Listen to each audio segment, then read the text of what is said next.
Bapak, Ibu, dan saudara yang terkasih di dalam nama Tuhan Yesus Kristus, marilah ibadah Minggu Paskah ketiga ini kita mulai dengan kita bangkit berdiri, kita pujikan nama Tuhan, Allah hadir bagi kita.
Bapak Ibu Jemaat yang terkasih, marilah ibadah Minggu Paskah ketiga ini kita mulai dengan pengakuan Tuhan yang menciptakan langit dan bumi atas sumber pertolongan kita.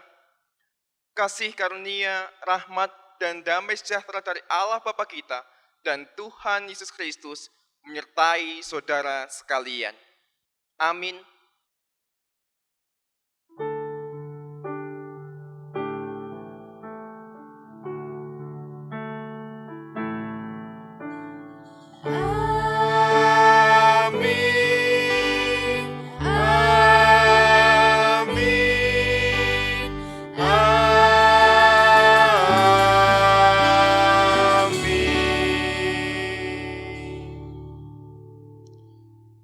Jemaat dipersilahkan untuk duduk.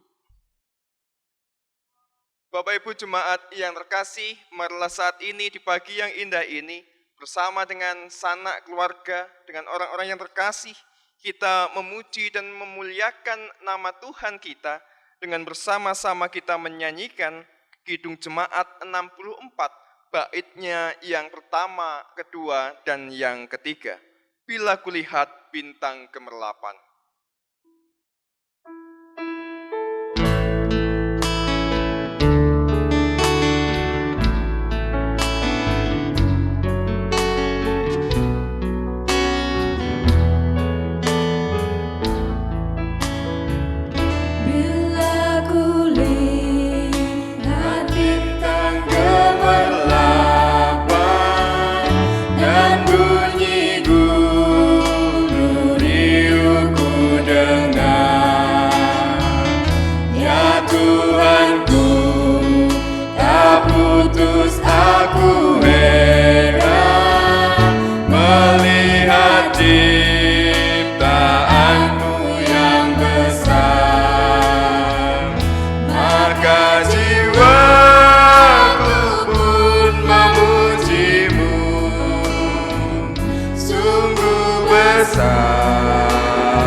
Sungguh besar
Bapak Ibu Jemaat yang terkasih, marilah bersama-sama saat ini kita mendengarkan hukum kasih dari Tuhan yang tertulis dalam Injil Matius pasalnya yang ke-22, ayatnya yang ke-37 sampai dengan yang ke-40, yang demikian bunyinya.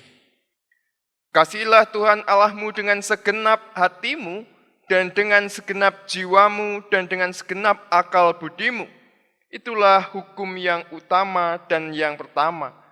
Dan hukum yang kedua yang sama dengan itu adalah, kasihilah sesamamu manusia seperti dirimu sendiri. Pada kedua hukum inilah tergantung seluruh hukum Taurat dan kitab para nabi.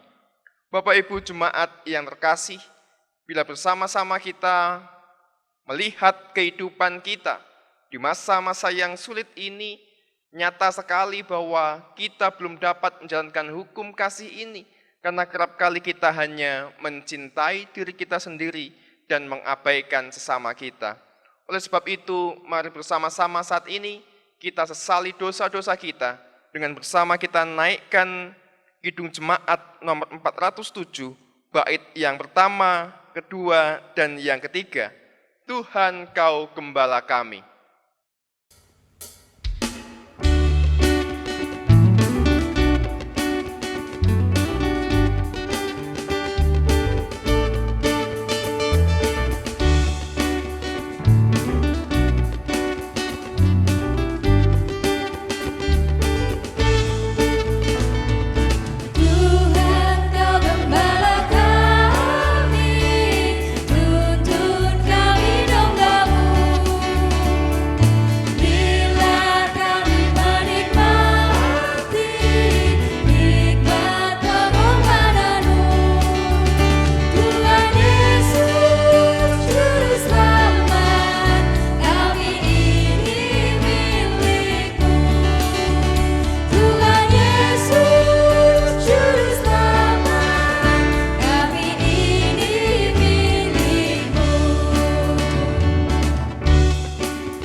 Bapak, Ibu, dan Saudara yang terkasih di dalam nama Tuhan Yesus Kristus, setelah kita mengakui dan menyesali dosa kita, saat ini kita menerima berita anugerah yang diambilkan dari 1 Petrus 1 ayat yang ke-17 sampai dengan ayat yang ke-23. 1 Petrus 1 ayat yang ke-17 sampai dengan ayat yang ke-23. Dan jika kamu menyebutnya Bapa, yaitu Dia yang tanpa memandang muka menghakimi semua orang menurut perbuatannya, maka hendaklah kamu hidup dalam ketakutan selama kamu menumpang di dunia ini. Sebab kamu tahu bahwa kamu telah ditebus dari cara hidupmu yang sia-sia, yang kamu warisi dari nenek moyangmu itu, bukan dengan barang yang fana, bukan pula dengan perak atau emas, melainkan dengan darah yang mahal, yaitu darah Kristus yang sama seperti darah anak domba yang tak bernoda dan tak bercacat. Ia telah dipilih sebelum dunia dijadikan, tetapi karena kamu baru menyatakan dirinya pada zaman akhir. Oleh Dialah kamu percaya kepada Allah yang telah membangkitkan Dia dari antara orang mati dan yang telah memuliakannya, sehingga imanmu dan pengharapanmu tertuju kepada Allah. Karena kamu telah menyucikan dirimu oleh ketaatan kepada kebenaran, sehingga kamu dapat mengamalkan kasih persaudaraan yang tulus ikhlas. Hendaklah kamu bersungguh-sungguh saling mengasihi dengan segenap hatimu. Karena kamu telah dilahirkan kembali, bukan dari benih yang fana, tetapi dari benih yang tidak fana, oleh firman Allah yang hidup dan yang kekal. Setelah kita menerima berita anugerah, kita menerima petunjuk hidup baru yang diambilkan dari Kisah Para Rasul 2, ayat yang ke-36 sampai dengan ayat yang ke-41. Kisah Para Rasul 2, ayat yang ke-36 sampai dengan ayat yang ke-41. Jadi seluruh kaum Israel harus tahu dengan pasti bahwa Allah telah membuat Yesus yang kamu salibkan itu menjadi Tuhan dan Kristus. Ketika mereka mendengar hal itu, hati mereka sangat terharu. Lalu mereka bertanya kepada Petrus dan rasul-rasul yang lain, "Apakah yang harus kami perbuat, saudara-saudara?"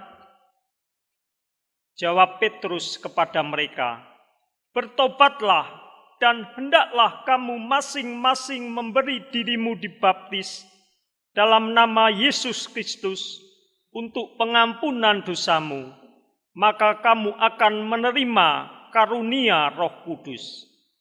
Sebab bagi kamulah janji itu, dan bagi anak-anakmu, dan bagi orang yang masih jauh, yaitu sebanyak yang akan dipanggil oleh Tuhan Allah kita." Dan dengan banyak perkataan lain lagi, ia memberi suatu kesaksian yang sungguh-sungguh, dan ia mengecam dan menasehati mereka, katanya, "Berilah dirimu diselamatkan dari angkatan yang jahat ini." Orang-orang yang menerima perkataannya itu memberi diri dibaptis, dan pada hari itu jumlah mereka bertambah kira-kira 3.000 jiwa. Demikianlah petunjuk hidup baru yang diambilkan dari Kisah Para Rasul 2 ayat yang ke-36 sampai dengan ayat yang ke-41. Bapak, Ibu, dan Saudara yang terkasih, marilah kita nyatakan kesanggupan kita untuk hidup baru dengan kita menyanyikan pelengkap Kidung Jemaat 289, bait yang pertama dan yang ketiga.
hidup indah bila Tuhan pemimpinnya. Dalam suka, dalam duka, kita dalam tangannya. Terima kasih padamu Tuhan, Kau bimbing kami selamanya. Segala hormat, puji dan syukur kami panjatkan kepadamu.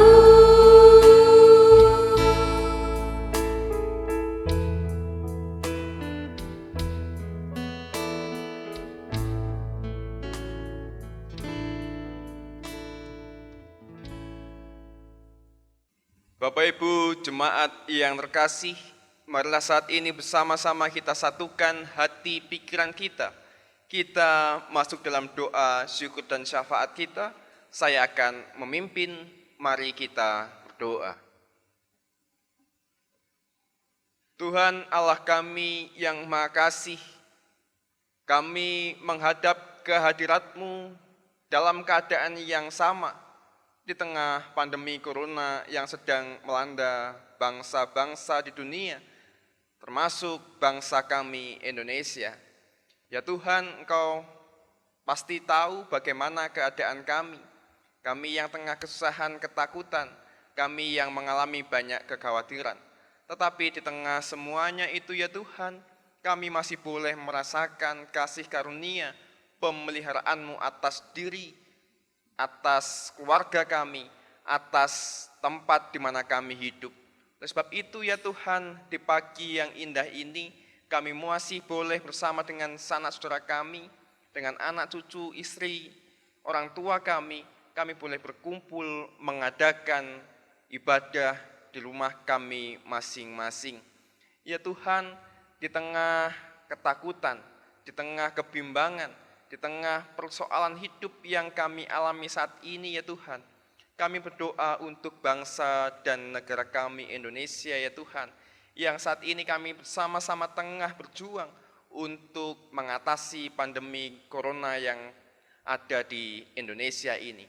Secara khusus ya Tuhan, kami berdoa untuk pemerintahan bangsa kami, orang-orang yang telah Engkau pilih, Engkau tempatkan untuk menduduki kursi-kursi kepemimpinan yang ada. Kiranya Tuhan senantiasa memberkati mereka, Tuhan senantiasa memberikan hikmat kebijaksanaan kepada mereka. Biarlah setiap keputusan yang diambil tidak hanya mendatangkan ketenangan kami secara psikologi, tetapi setiap keputusan, tindakan benar-benar keputusan dan tindakan yang tepat guna, tepat sasaran. Ya Tuhan, kami juga berdoa untuk setiap orang yang boleh terlibat langsung untuk menangani COVID Corona, secara khusus untuk para dokter, perawat, bidan, para medis yang tengah berjuang untuk mengobati, menyembuhkan saudara kami yang sedang sakit.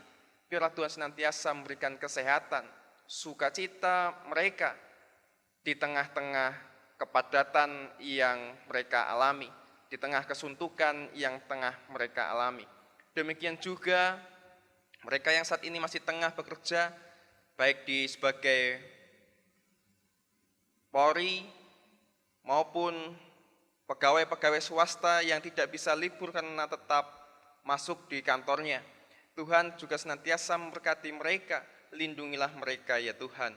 Ya Tuhan, berkatilah kami juga, jemaat-Mu, masyarakat yang saat ini sedang sehat, mampukan kami untuk bersikap takut dan taat terhadap setiap himbauan yang diberikan oleh pemerintah, himbauan yang diberikan oleh petugas medis. Biarlah kami juga boleh ikut ambil bagian melawan pandemi corona yang tengah melanda negeri kami Indonesia ini. Ya Tuhan, kiranya Tuhan juga senantiasa memberkati keluarga kami, Tuhan mencukupkan setiap kebutuhan kami.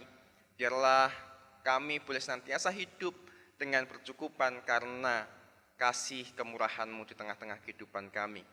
Ya Tuhan, saat ini di tengah-tengah pandemi ini banyak hal yang harus kami lakukan, baik secara pribadi maupun bersama-sama. Tetapi biarlah apa yang kami lakukan boleh senantiasa mendatangkan kebaikan untuk diri kami sendiri dan bagi banyak orang. Ya Tuhan, inilah doa kami mohon, kami naikkan dalam nama Tuhan Yesus Kristus. Amin. Bapak, Ibu, serta saudara-saudaraku yang terkasih dalam nama Tuhan Yesus, pada kesempatan pagi hari ini kita diberikan waktu untuk memberikan persembahan sebagai ucapan syukur kita. Sebelum kita memberikan persembahan, marilah kita mendengarkan firman Tuhan sebagai dasar kita memberikan persembahan.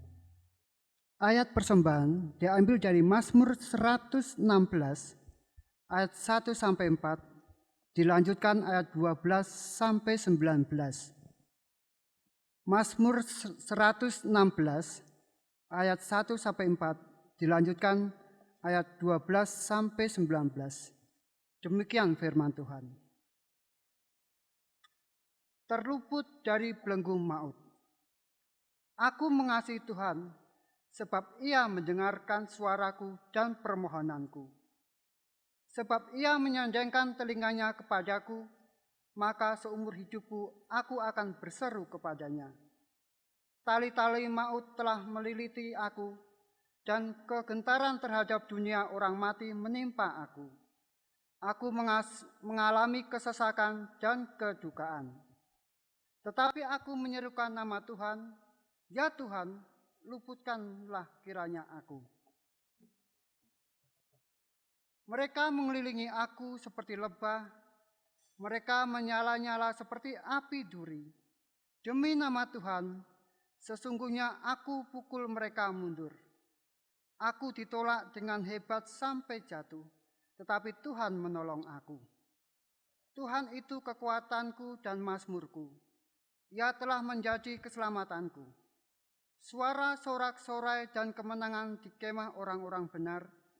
Tangan kanan Tuhan melakukan keperkasaan. Tangan kanan Tuhan berkuasa meninggikan. Tangan kanan Tuhan melakukan keperkasaan. Aku tidak akan mati, tetapi hidup. Dan aku akan menerima dan aku akan menceritakan perbuatan-perbuatan Tuhan. Tuhan telah menghajar aku dengan keras, tetapi Ia tidak menyerahkan aku kepada maut. Bukakanlah aku pintu gerbang kebenaran. Aku hendak masuk ke dalamnya, hendak mengucap syukur kepada Tuhan. Begitulah firman Tuhan sebagai landasan kita mendengarkan, memberikan persembahan kita kepada Tuhan. Dan sambil kita memberikan persembahan Tuhan, kita akan diiringi dengan pujian Kidung Jemaat 450, Hidup Kita Yang Benar. Kita nyanyikan bait 1 sampai secukupnya.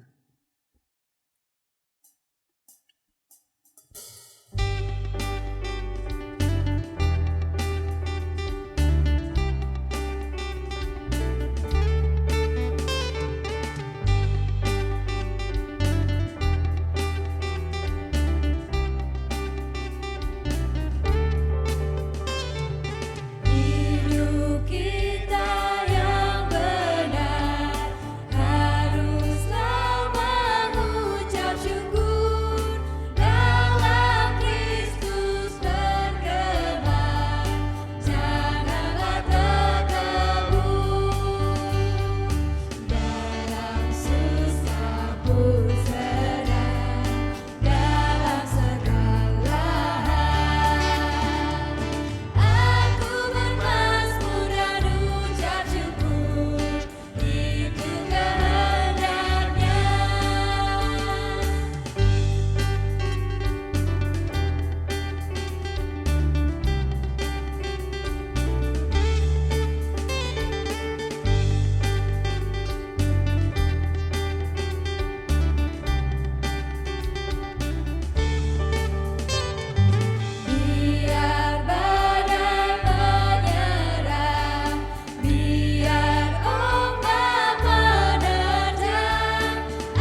Mari Bapak Ibu, kita datang sama Tuhan. Kita berdoa. Tuhan Allah Bapa kami yang bertahta dalam kerajaan surga yang maha mulia, puji syukur Tuhan pada kesempatan pagi hari ini Engkau berikan kami waktu untuk memberikan persembahan kami sebagai ucapan syukur kami Tuhan. Biarlah Kau sucikan persembahan ini sehingga menjadikan nama-Mu dimuliakan di gereja kami Tuhan. Kami juga berdoa untuk persembahan yang lain, baik itu persembahan bulanan, persembahan mingguan, istimewa, bahkan persembahan yang tidak dapat kami sebutkan satu persatu Tuhan.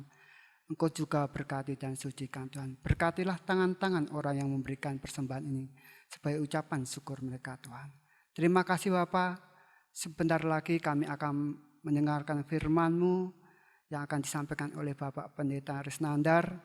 Biarlah kuasa Roh Kudus-Mu mengalir atas beliau sehingga apa yang disampaikan saat ini pagi hari ini itu boleh menguatkan kami, meneguhkan kami, sehingga semakin hari membuat kami semakin dekat kepada Engkau Tuhan. Terima kasih Bapa, kami serahkan ibadah ini seutuhnya ke dalam tangan kuasa Engkau. Hanya di dalam nama Tuhan kami Yesus Kristus, kami telah berdoa dan mengucap syukur. Amin. Bapak Ibu Jemaat yang terkasih, di pagi yang indah ini bersama-sama kita akan mendengarkan sabda firman Tuhan. Menurut kesaksian Injil Lukas pasalnya yang ke-24, ayatnya yang ke-13 sampai dengan yang ke-35. Injil Lukas pasalnya yang ke-24, ayatnya yang ke-13 sampai dengan yang ke-35.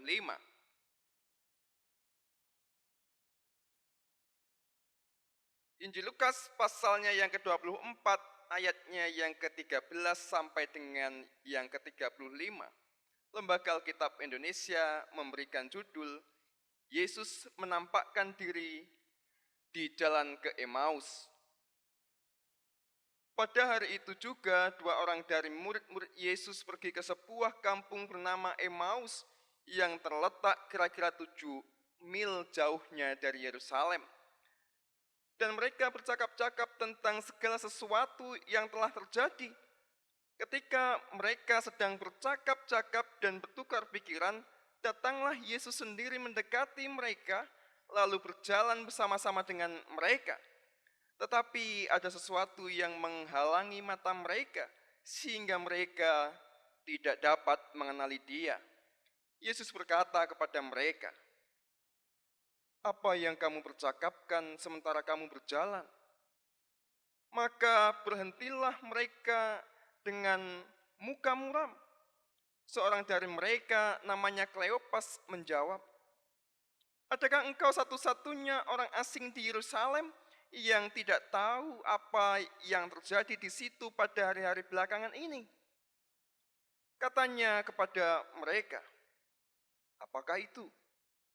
Jawab mereka, "Apa yang terjadi dengan Yesus orang Nazaret? Dia adalah seorang nabi yang berkuasa dalam pekerjaan dan perkataan di hadapan Allah dan di depan seluruh bangsa kami. Tetapi imam-imam kepala dan pemimpin-pemimpin kami telah menyerahkan Dia untuk dihukum mati dan mereka telah menyalibkannya. Padahal kami dahulu mengharapkan bahwa Dialah yang datang untuk membebaskan bangsa Israel. Tetapi sementara itu telah lewat 3 hari sejak semuanya itu terjadi. Tetapi beberapa perempuan dari kalangan kami telah mengejutkan kami. Pagi-pagi buta mereka telah pergi ke kubur dan tidak menemukan mayatnya. Lalu mereka datang dengan berita bahwa telah kelihatan kepada mereka malaikat-malaikat yang mengatakan bahwa Ia hidup. Dan beberapa teman kami telah pergi ke kubur itu dan mendapati bahwa memang benar yang dikatakan perempuan-perempuan itu, tetapi Dia tidak mereka lihat." Lalu Ia berkata kepada mereka, "Hai kamu orang bodoh, betapa lambannya hatimu, sehingga kamu tidak percaya segala sesuatu yang telah dikatakan para nabi. bukankah Mesias harus menderita semuanya itu untuk masuk ke dalam kemuliaannya?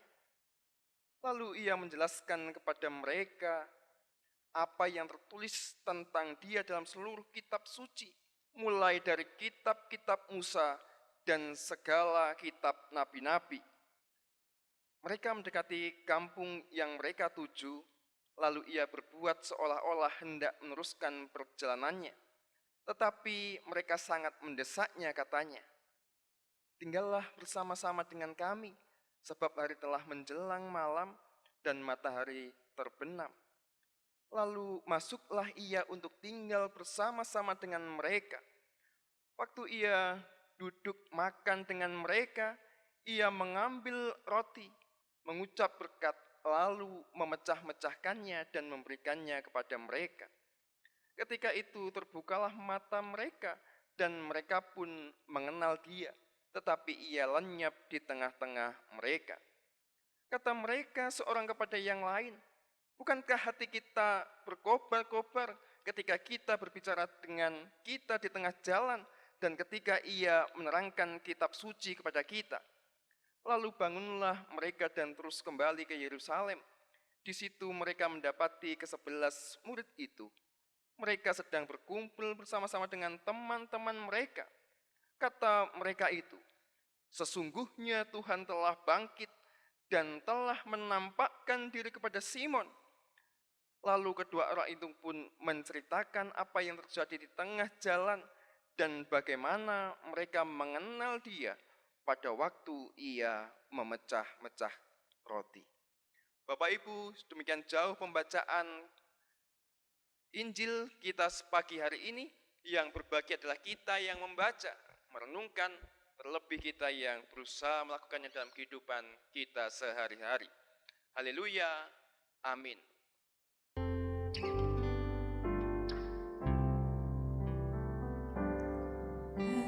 Haleluya,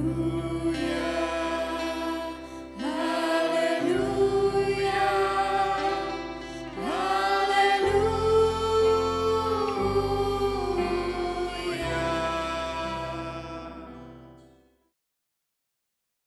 Shalom Bapak Ibu Jemaat yang terkasih. Tentu kembali saya menanyakan, sehatkah Bapak Ibu sekalian di rumah? Masih mempunyai daya pikir yang waras, nggih? Jadi mungkin dari sebagian kita mulai bosennya mulai akut, sehingga mungkin bahkan ada yang mulai depresi untuk tinggal di rumah. Nah, Bapak Ibu Jemaat yang terkasih, pada minggu pagi ini bersama-sama kita akan kembali belajar kitab suci, kita akan belajar tentang firman Tuhan. Kalau tidak salah, dulu saya pernah mengatakan, kitab suci bukan hanya sebatas buku informasi, bukan hanya sebatas buku sejarah, tetapi di dalamnya ada juga nilai-nilai kehidupan yang boleh kita pelajari bersama. Boleh jadi Alkitab itu hanya sebatas buku informasi, menjadi buku sejarah, atau juga menjadi firman Tuhan yang memberikan kekuatan kepada kita. Itu semua tergantung bagaimana diri kita benar-benar siap untuk membaca Alkitab, mengerti apa yang ada di dalamnya. Makanya setiap kali kita membaca Alkitab, kita memohon bimbingan Tuhan supaya kita benar-benar mengerti akan maksud Tuhan dalam setiap firman-Nya. Nah, Bapak Ibu yang terkasih, sebelum kita sampai pada penghayatan tentang nilai-nilai kehidupan yang akan kita pelajari bersama, saya ingin mengajak Bapak Ibu sekalian untuk mencermati bacaan yang kita baca tadi. Ada beberapa informasi yang boleh kita dapatkan di tempat ini, di bacaan yang kita baca tadi. Tadi dikatakan bahwa ada sebuah atau seseorang yang melakukan perjalanan ke Emmaus, yaitu kira-kira jauhnya 7 mil dari Yerusalem. Ada 2 orang murid yang menuju ke situ.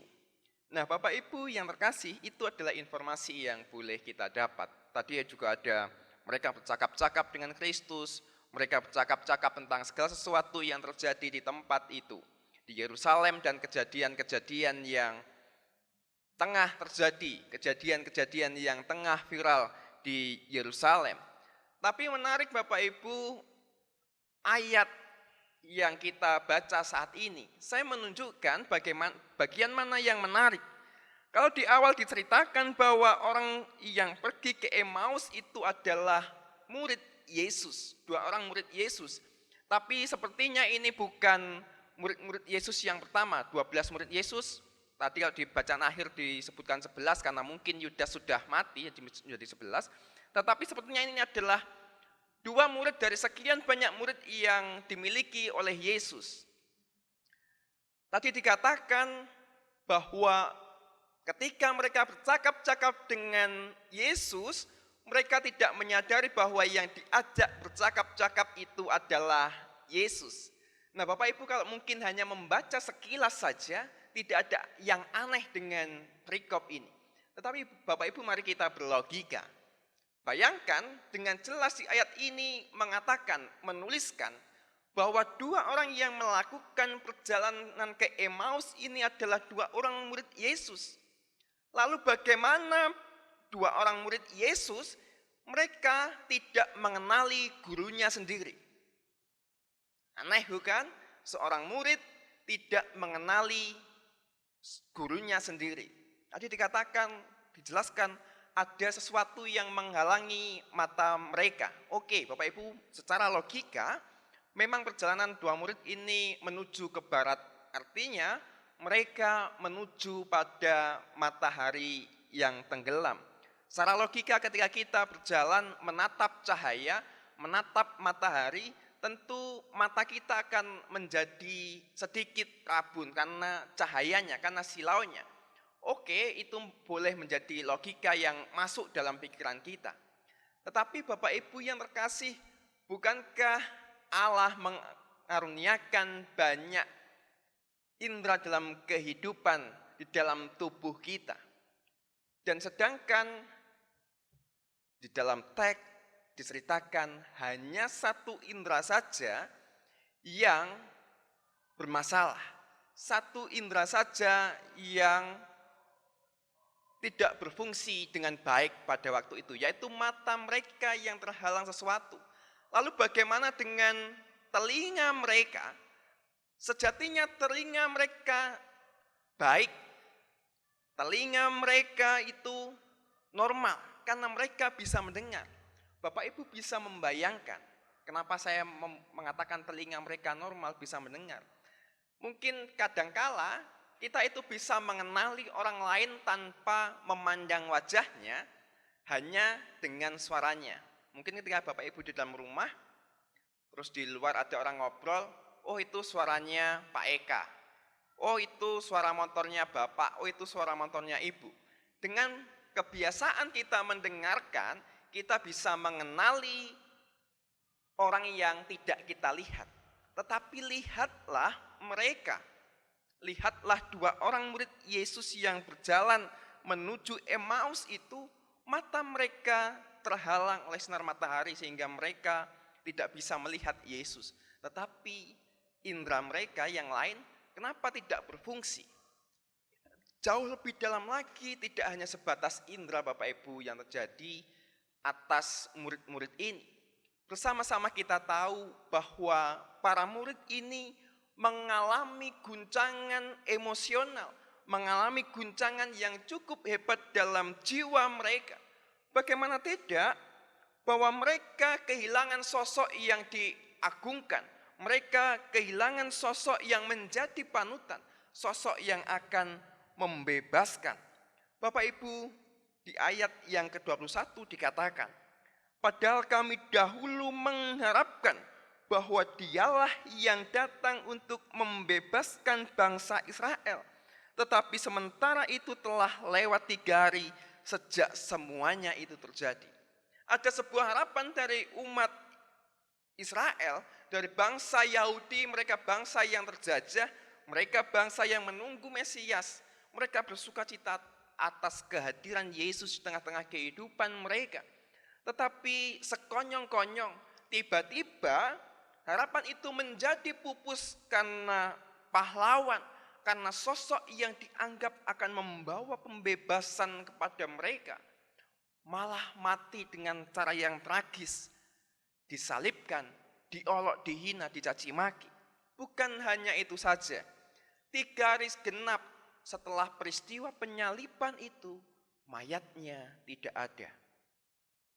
Kita bisa merasakan kesedihan yang dialami oleh murid-murid Yesus, termasuk 2 orang yang menuju Emmaus ini.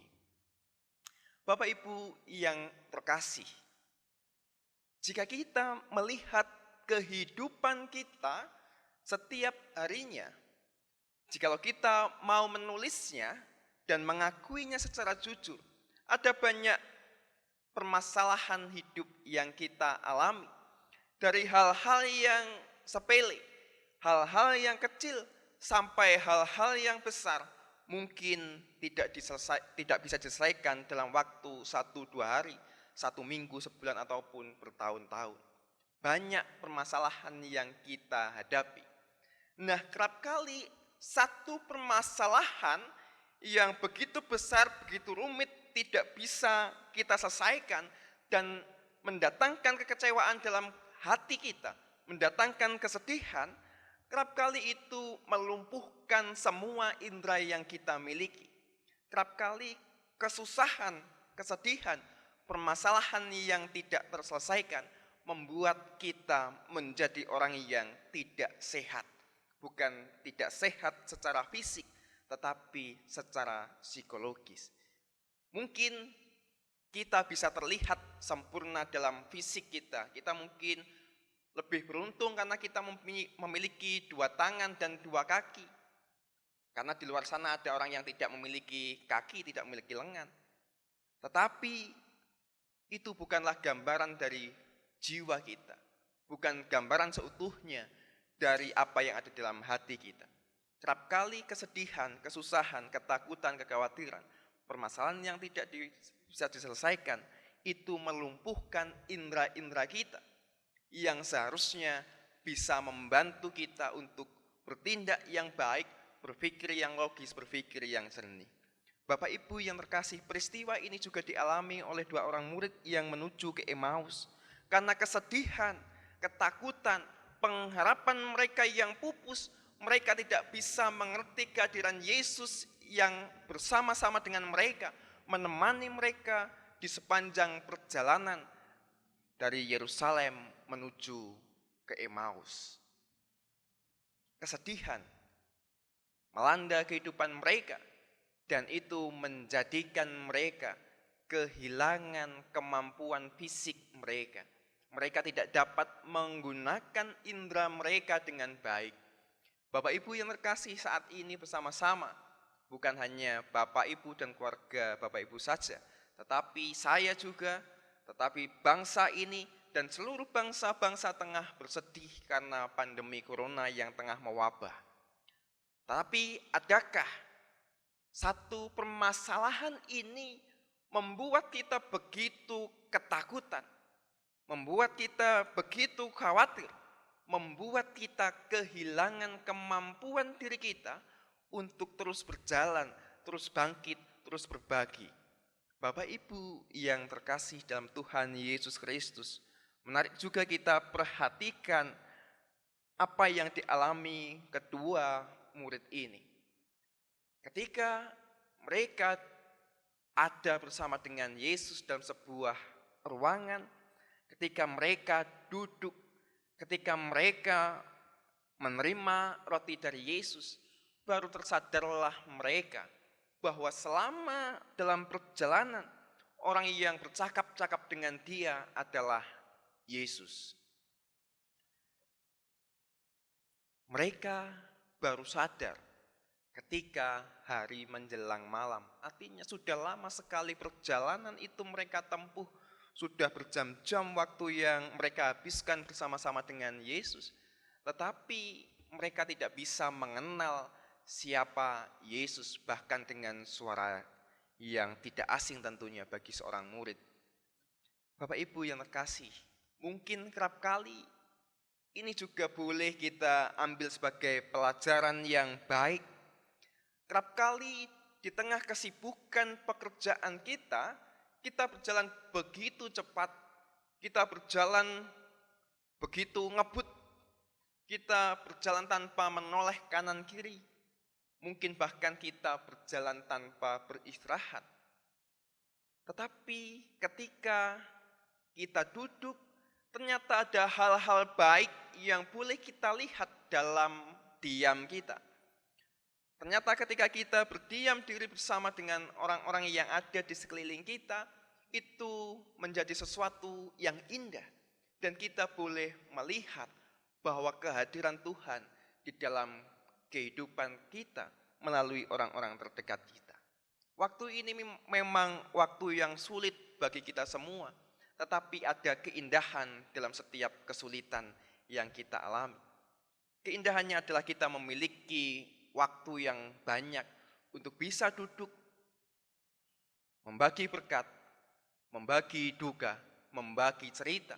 Sehingga dalam waktu duduk bersama, berbagi cerita, berbagi kisah, kita boleh tersadarkan bahwa nyatanya Tuhan ada di sekitar kita, ada di hidup kita, ada melalui orang-orang yang kita cintai. Terkadang kita terlambat untuk menyadari akan hal-hal indah yang bisa kita temui sehari-hari.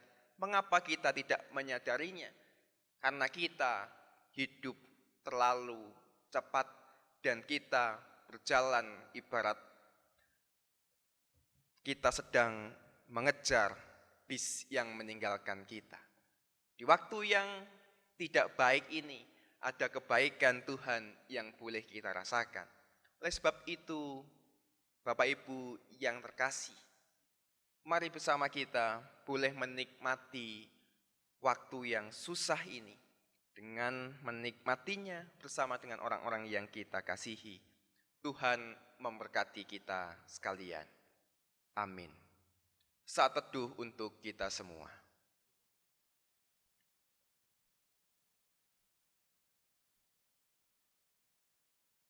Mari kita berdoa. Tidak peduli seberapa jauh perjalanan yang harus kami tempuh, tidak peduli seberapa terjal jalan yang akan kami lalui, asalkan Engkau bersama dengan kami, tenanglah jiwa kami. Asalkan Engkau menemani kami, tiada takut dan tiada gelisah dalam hati kami. Oleh sebab itu ya Tuhan, di masa yang sulit ini, di masa yang tidak mudah ini, mampukanlah kami untuk merasakan kehadiran Tuhan, boleh merasakan tuntunan tangan Tuhan, boleh merasakan bimbingan dan lawatan tangan-Mu di tengah-tengah keluarga kami. Mungkin selama ini kami jarang menghabiskan waktu untuk duduk bersama. Mungkin kami tidak memiliki waktu untuk bercengkrama karena kami terlalu sibuk. Tetapi saat ini ya Tuhan, kami boleh merasakan bahwa kasih-Mu melalui orang-orang di sekitar kami begitu indah.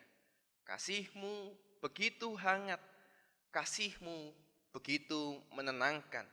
Oleh sebab itu ya Tuhan, ajarlah kami untuk hidup seturut dengan kehendak-Mu, menikmati setiap kebaikan dan kemurahan-Mu. Ya Tuhan, ibadah kami akan segera selesai. Mungkin dalam ibadah ini ada dosa-dosa yang terselip di dalam hati dan pikiran kami. Oleh sebab itu kami mohon pengampunan-Mu. Dan berkatilah kami semua ya Tuhan, biarlah kami boleh tetap teguh mengikut Engkau. Inilah doa kami Tuhan, doa yang jauh dari sempurna. Doa ini kiranya Engkau sempurnakan dengan doa Bapa kami. Bapa kami yang ada di surga, dikuduskanlah nama-Mu, datanglah kerajaan-Mu, jadilah kehendak-Mu di bumi seperti di surga. Berikanlah kami pada hari ini makanan kami yang secukupnya, dan ampunilah kami akan kesalahan kami, seperti kami juga mengampuni orang yang bersalah kepada kami. Dan janganlah mau kami ke dalam pencobaan, tetapi lepaskanlah kami daripada yang jahat, karena Engkaulah yang mempunyai kerajaan dan kuasa dan kemuliaan sampai selama-lamanya. Amin. Bapak Ibu Jemaat yang terkasih, kami undang untuk bangkit berdiri. Marilah kita akhiri ibadah kita saat ini dengan bersama-sama kita menyanyikan nyanyian pengutusan kita dengan menyanyikan Kidung Jemaat 415, Gembala Baik Bersuling Nan Merdu.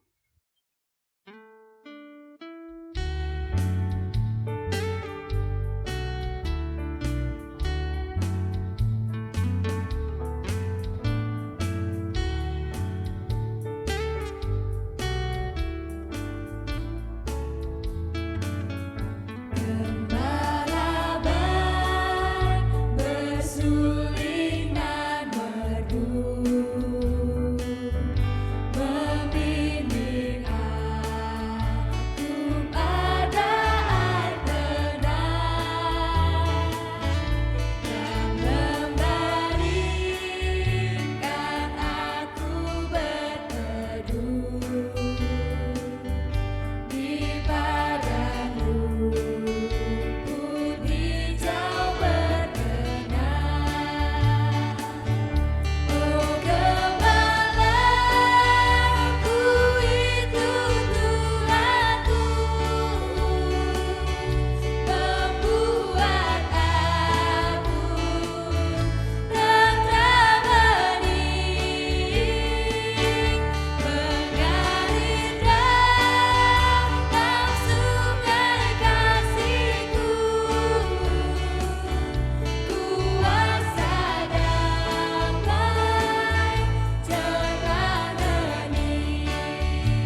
Bapak Ibu Jemaat yang terkasih, marilah bersama umat Tuhan di sepanjang abad dan di segala tempat kita nyatakan pengakuan percaya kita dengan bersama kita mengucapkan pengakuan iman rasuli yang demikian. Aku percaya kepada Allah Bapa yang Maha Kuasa, Khalik langit dan bumi, dan kepada Yesus Kristus, anaknya yang tunggal Tuhan kita, yang dikandung dari Roh Kudus, lahir dari anak darah Maria, yang menderita di bawah pemerintahan Pontius Pilatus, disalibkan, mati dan dikuburkan, turun ke dalam kerajaan maut, pada hari yang ketiga bangkit pula dari antara orang mati, naik ke surga, duduk sebelah kanan Allah Bapa yang Maha Kuasa, dan akan datang dari sana untuk menghakimi orang yang hidup dan yang mati. Aku percaya kepada Roh Kudus, gereja yang kudus persekutuan orang kudus, pengampunan dosa, kebangkitan daging, dan hidup yang kekal. Bapak Ibu Jemaat yang terkasih, marilah kita hidup seturut dengan kehendak Tuhan, dan biarlah kita dimampukan olehnya, dan mari kita terima berkat dari Tuhan. Anugerah Tuhan Yesus Kristus dan kasih Allah Bapa serta persekutuan Roh Kudus kiranya menyertai kita sekalian saat ini sampai selama-lamanya. Amin. Mari bersama kita menyanyikan Kidung Jemaat 410, Tenanglah Kini Hatiku.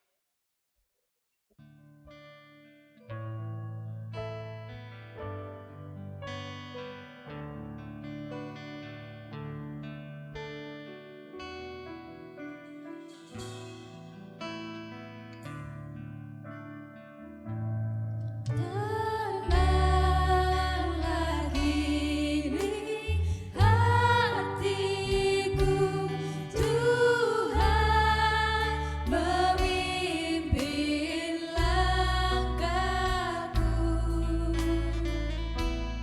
di tiap saat dan kerja.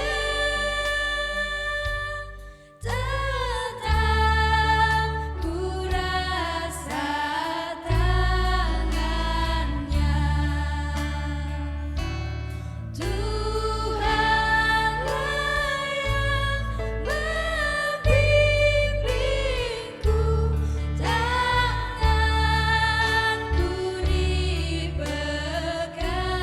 teguh. Hatiku berserah penuh, tanganku dipegang teguh.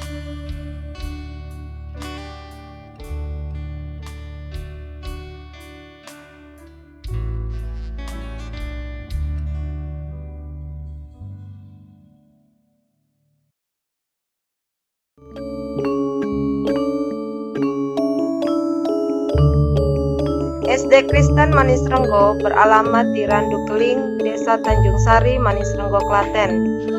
SD Kristen sangat strategis karena terletak di pusat daerah dan berada di Jalan Raya Utama Manis Renggo.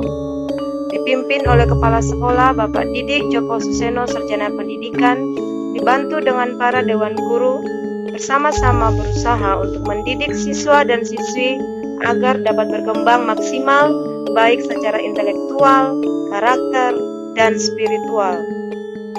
Untuk menunjang aktivitas dan kreativitas siswa, SD Kristen Manis Renggo memiliki kegiatan tambahan seperti pramuka, vokal grup, latihan musik, tari, dan kegiatan lainnya. SD Kristen Manis Renggo siap melahirkan generasi muda yang berguna bagi bangsa Indonesia.